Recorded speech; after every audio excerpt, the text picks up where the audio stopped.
मतदान केंद्रावर कमीत कमी 2 व जास्तीत जास्त 4 ईव्हीएम म्हणजेच इलेक्ट्रॉनिक वोटिंग मशीन असतील। तुम्हाला मतदान एकूण 4 म्हणजेच अ जागा, ब जागा, क जागा व ड जागेसाठी करणे आवश्यकच आहे। उमेदवारांच्या संख्येनुसार या 4ही जागांची आखणी ईव्हीएम मशीनवर होईल। कदाचित या 4ही जागा 2 ईव्हीएम मशीनवर आखल्या जाऊ शकतात। 4ही जागेसाठी मतपत्रिकांचे रंग वेगवेगळे दिलेले असतील।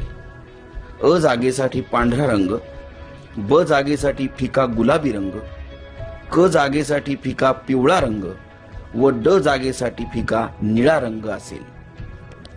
प्रत्येक मशीनवर उमेदवाराचे नाव व त्याचे निवडणूक चिन्ह असेल। अ जागेखालील योग्य उमेदवारासमोरील बटन दाबा, लाल लाईट लागेल। याचा अर्थ अ जागेसाठी मतदान प्रक्रिया पूर्ण झाली।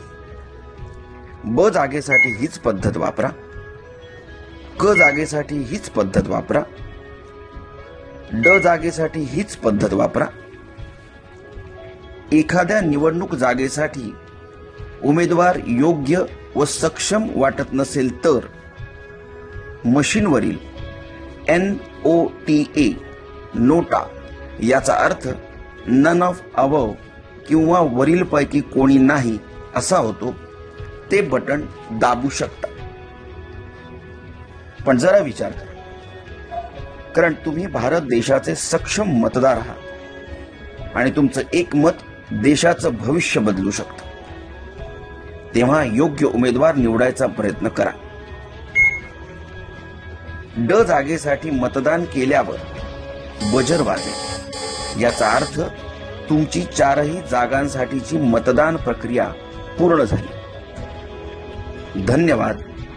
तुमचं मत हीच तुमची ताकद।